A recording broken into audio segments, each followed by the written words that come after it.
नमस्कार, मैं डॉक्टर योगेंद्र कुमार, राजकीय कन्या महाविद्यालय अजमेर से सहायक आचार्य अर्थशास्त्र। आज का हमारा टॉपिक है भारत में मुद्रा पूर्ति के माप।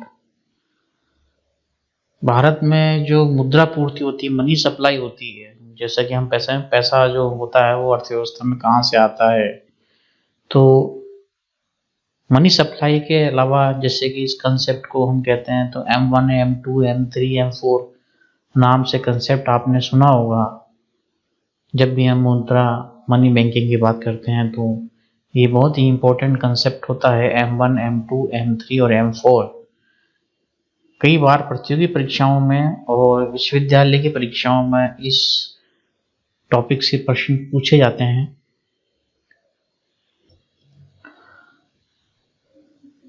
मुद्रा पूर्ति से आशय मुद्रा की कुल मात्रा से है, मतलब मुद्रा की जो कुल मात्रा है अर्थव्यवस्था में, वो पैसा जिनसे आप सामान खरीदते हैं या बैंकों में जमा है या रिजर्व बैंक में जमा है, वो सब मिलाकर जो होता है वो मुद्रा पूर्ति होती है।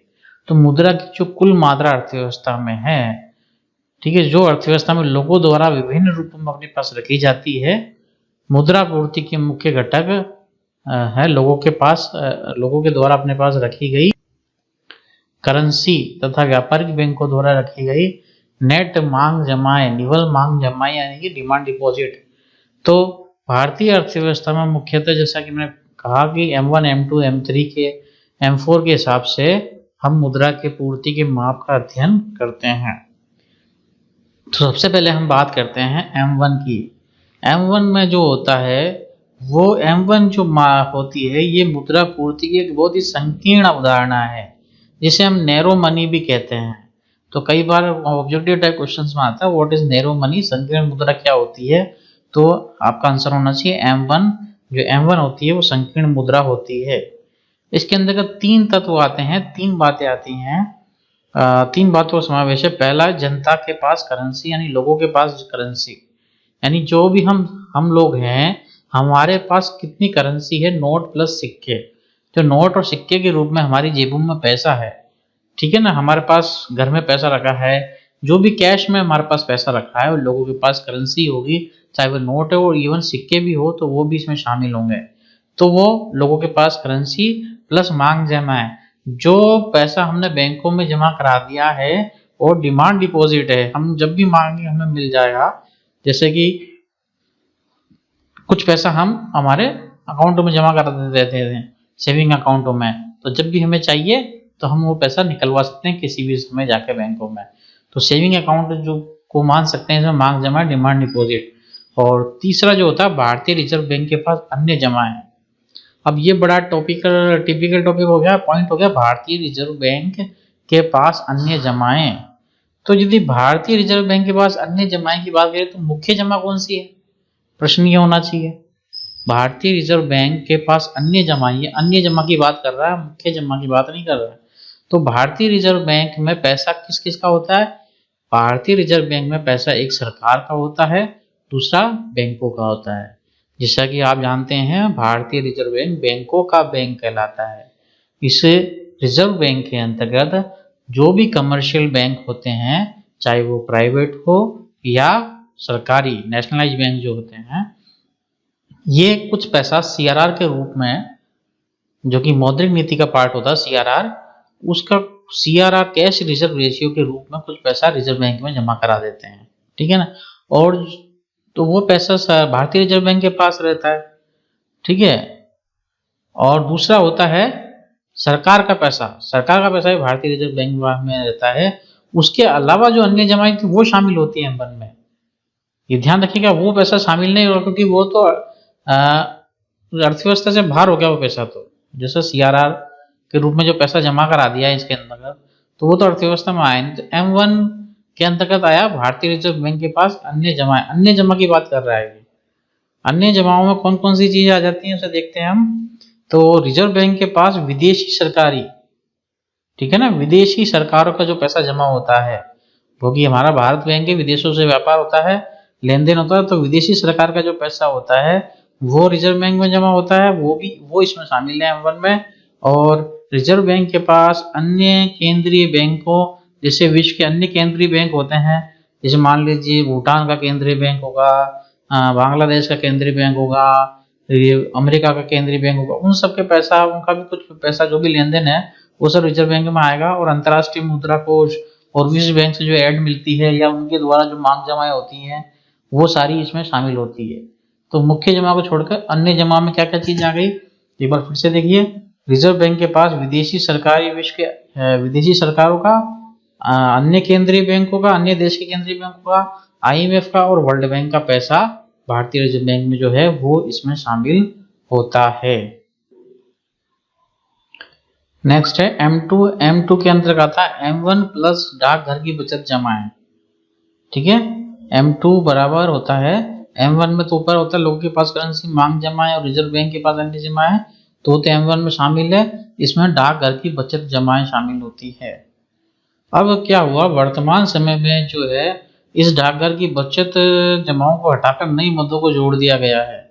हम उसे नेक्स्ट वीडियो में पढ़ेंगे कि इसमें क्या संशोधन किया गया है। ये जो हम पढ़ रहे हैं ये पुरानी अवधारणा है, तो पहले एक बार पुरानी अवधारणा पढ़ लेते हैं, उसके बाद हम जो वर्तमान में अवधारणा चल रही है उसका अध्ययन करेंगे ताकि आपको डिफरेंशिएट पता लग जाए। तो M2 हो गया M1 प्लस डाकघर की बचत जमाएं। हम अभी सरसरी तौर से एक बार देख लेते हैं कि M2 में क्या क्या चीजें जोड़ गई। तो वर्तमान समय में हम देखें, उसका एक नया वीडियो बनाया जाएगा जो मॉडर्न कंसेप्ट आया उसका। और डाकघर की बचत जमाएं के अलावा हटाकर अब इसको शामिल कर दिया गया है कि बैंकों में बचत जमा का समय दायित्व भाग, मतलब जो फिक्स डिपॉजिट होता है उसको शामिल कर लिया गया है, और सर्टिफिकेट डिपॉजिट्स जो होते हैं वो शामिल कर दिए गए हैं। एक साल में परिपक्व होने वाली मियादी जमाएं FNCR जो होती है वो शामिल कर ली गई है। तो इस प्रकार से ये नई चीजें शामिल की गई है, उसको हम डिटेल में नेक्स्ट वीडियो में पढ़ेंगे। अभी हम पुरानी अवधारणा के बारे में अध्ययन कर रहे हैं। M2 = M1 प्लस डाकघर की बचत जमाएं। तीसरे आ जाइए, तीसरी जो अवधारणा है वो ब्रॉडर कंसेप्ट कहलाता है ये।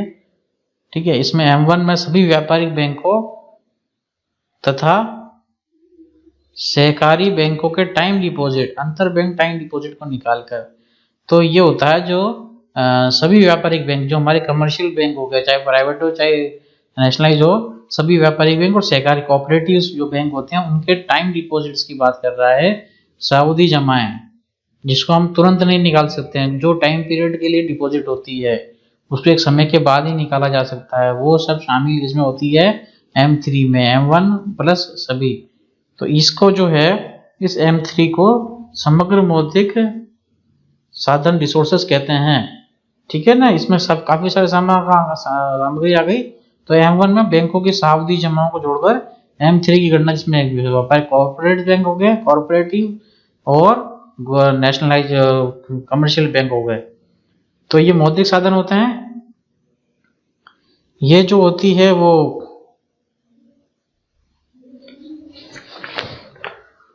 व्यापक अवधारणा कहलाती है। ठीक है, व्यापक दृष्टिकोण रखा जाता है और को समग्र मौद्रिक साधन के रूप में भी जाना जाता है। तो M3 इंपॉर्टेंट इस लिहाज से हो जाती है। नेक्स्ट है M4। M4 के अंतर्गत आती है पोस्ट ऑफिस की बचत संगठन की कुल जमाएं। देखिए M3 यानी M3 है, M3 में M1 की वो सभी शामिल हैं। तो M1 में लोगों के पास करेंसी मांग जमाएं और भारतीय रिजर्व बैंक के पास अन्य जमाओं के साथ साथ क्या हो गया, पोस्ट ऑफिस बचत बैंक संगठन की कुल जमाएं। क्योंकि पोस्ट ऑफिस भी पैसों का लेन देन करता है, तो इसके पास जो बचत होती है, ठीक है ना, राष्ट्रीय बचत प्रमाण पत्रों को NSC को निकालकर, हालांकि इसमें अब परिवर्तन हो चुका है। ठीक है, तो M4 को अब हटा ही दिया गया लगभग, और M4 की जगह M0 नई लागू कर दी गई है। तो M0, M1, M2, M3 हो गई, जबकि पहले क्या थी M1, M2, M3, M4। तो M1 मुद्रा का संकुचित था और M3 जो था मुद्रा पूर्ति का व्यापक माप है, और M1 मुद्रा की पूर्ति का सबसे महत्वपूर्ण मापक माना जाता है। M1 में सबसे सरल और M4 में सबसे कम तरल होता है। तो ये तो एक ओल्ड कॉन्सेप्ट जो चला आ रहा था हमारा, उसका हमने अध्ययन करा। अब हम इसके बाद वाला जो हमारा वीडियो होगा वो उसमें हम जो मॉडर्न कॉन्सेप्ट आया है, अब आधुनिक विचारधारा आई, नई उदाहरणाएं आई हैं 4, M0, M1, M2 और M3, M4 को हटा दिया गया है। और इसके अलावा तरलता समूह लिक्विडिटी एग्रीगेट्स में भी कुछ परिवर्तन किए गए हैं। तो उन सब का अध्ययन हम नेक्स्ट वीडियो में करेंगे। ये हमारा ओल्ड कंसेप्ट था। तो दोनों में अंतर आपको याद रखना पड़ेगा, ठीक है। तो M1 एक बार शॉर्ट में देख लेते हैं 1 मिनट में। M1 इज इक्वल टू लोगों के पास करेंसी की मांग जमा है, भारतीय रिजर्व बैंक के पास अन्य जमा है। M2 में आगे डाकघर बचत जमा है, जो पोस्ट ऑफिस में बचत जमाएं होती है ना वो सारी। और उसके अलावा जो यहाँ M4 में वो जो पोस्ट ऑफिस की सारी बचत, यहाँ तो केवल बचत जमाएं आई, उसके अलावा जो सारी जमाएं होती है वो M4 में आती है। और M3 में इन्होंने कमर्शियल बैंक के टाइम डिपॉजिट डाल दिए। इस प्रकार जो अर्थव्यवस्था में धनराशि रहती है वो सभी इस कवर कर ली जाती है मनी सप्लाई में। और इसी के हिसाब से रिजर्व बैंक ऑफ इंडिया अपना डाटा प्रकाशित करता था। अब जो है हालांकि M0, M1, M2, M3 के हिसाब से करता है और L1, L2, L3 के हिसाब से करता है। तो इसका जो नेक्स्ट मॉडर्न थ्योरी वो हम इसके बाद पढ़ेंगे। धन्यवाद।